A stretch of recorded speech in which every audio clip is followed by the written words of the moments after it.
రావణుడి తల్లి కైకేసి ఒక గొప్ప శివుని భక్తురాలు. ఆమె నిత్యం శివుణ్ణి ఆరాధించేది. ఏకబిల్వం శివార్పణం త్రిశాఖైః బిల్వపత్రైశ్చ అచ్ఛిద్రైః కోమలైః శుభైః తవ పూజాం కరిష్యామి ఏకబిల్వం శివార్పణం. ఒకనాడు రావణుడు తన తల్లితో, నీవు పూజించడానికి ఈ శివలింగం కాదు, నిజమైన ఆత్మలింగాన్ని తెస్తాను అని మాటిచ్చాడు. ఏకబిల్వం శివార్పణం కాశీక్షేత్ర నివాసం చ కాలభైరవ దర్శనం ప్రయాగే మాధవం దృష్ట్వా ఏకబిల్వం. రావణుడు శివుని కోసం కఠోరమైన తపస్సును మొదలుపెట్టాడు. నిరాహారో మహేశ్వర నక్తం హౌష్యామి దేవేశ ఏకబిల్వం శివార్పణం. నారద మహర్షి విష్ణువుతో ఆత్మలింగం రావణుడి చేతికి వెళ్ళకూడదని కోరారు. తటకాది చ సంతానం ఏకబిల్వం శివార్పణం. రావణుడి కఠోర తపస్సుకు మెచ్చి శివుడు ప్రత్యక్షమై ఏం వరం కావాలో కోరుకోమన్నాడు. కృతం నామ సహస్రేణ ఏకబిల్వం శివార్పణం ఉమయా సహదేవేశ నందివాహనమేవ చ భస్మలేపన సర్వాంగం ఏకబిల్వం శివార్పణం.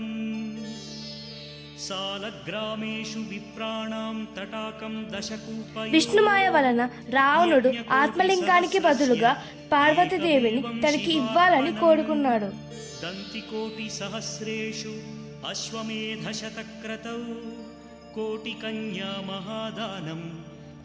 పార్వతీదేవిని వెంట పెట్టుకుని రావణుడు లంకా రాజ్యానికి బయలుదేరుతాడు.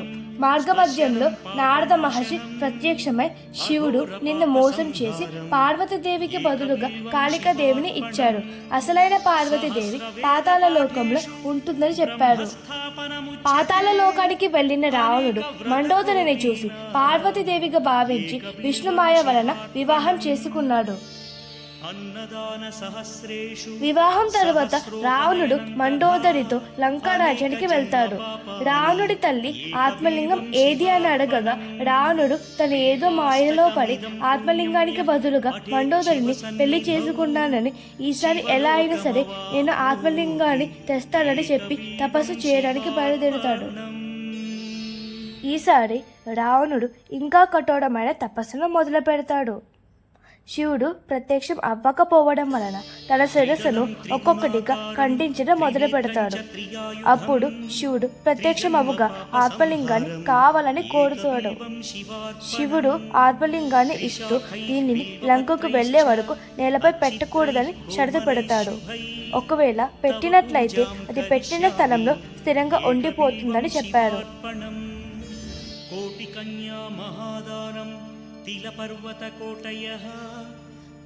నారద మహర్షి మహాగణపతి దగ్గరకు వెళ్లి ఆత్మలింగం లంకకు చేరకూడదని, మీరే ఎలా అయినా సరే ఆపాలని కోరుతాడు.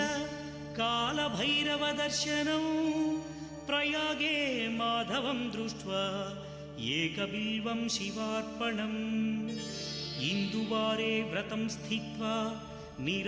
విష్ణువు తన సుదర్శన చక్రంతో సాయంత్రం అయ్యేటట్లు చేశాడు. రావణుడు ఒక బ్రాహ్మణుడు కావడం వలన సంధ్యావందనానికి సమయం అవ్వడంతో బాలుడు రూపంలో ఉన్న గణపతి చేతికి ఆత్మలింగాన్ని ఇచ్చి, దీన్ని ఎట్టి పరిస్థితుల్లో కూడా నేలపై పెట్టవద్దు అని చెప్పాడు. బాలుడు రూపంలో ఉన్న గణపతి, నేను 3 సార్లు పిలిచేసరికి మీరు రాకపోతే లింగాన్ని కింద పెట్టేస్తానని చెప్పాడు. రావణుడు సంధ్యావందనానికి బయలుదేరి కొద్ది సమయానికి బాలుడు రావణుడిని 3 సార్లు పిలవగా, రావణుడు రాకపోయేసరికి ఆత్మలింగాన్ని కింద పెట్టేస్తాడు.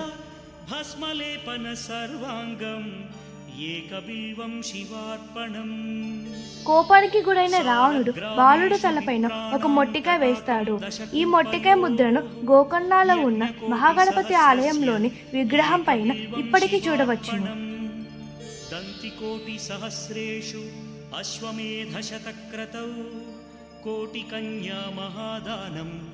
రావణుడు ఆత్మలింగాన్ని ఎంత ప్రయత్నించినా పైకి ఎత్తలేకపోతాడు. అప్పుడు పార్వతీ పరమేశ్వరుడు ప్రత్యక్షమై చెప్పిన షరతు ప్రకారం నేలపై పెట్టడం వలన ఈ ఆత్మలింగం ఇక్కడ స్థిరపడిపోతుందని చెప్తాడు.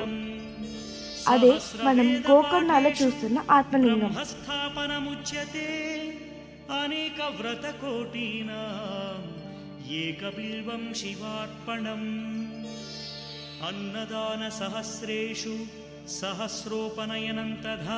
ఆత్మలింగాన్ని పైకి ఎత్తడానికి ప్రయత్నించిన సమయంలో ఆత్మలింగంపై ఉన్న వస్త్రం పడిన చోటి మనం చూస్తున్న మురుడేశ్వర్గా ఏర్పడింది. పఠేత్ శివ సన్నిధౌ శివలోకమవాప్నోతి ఏకబిల్వం. హర హర మహాదేవ శంభో శంకర. మీకు ఈ వీడియో నచ్చితే please like and subscribe. Thank you.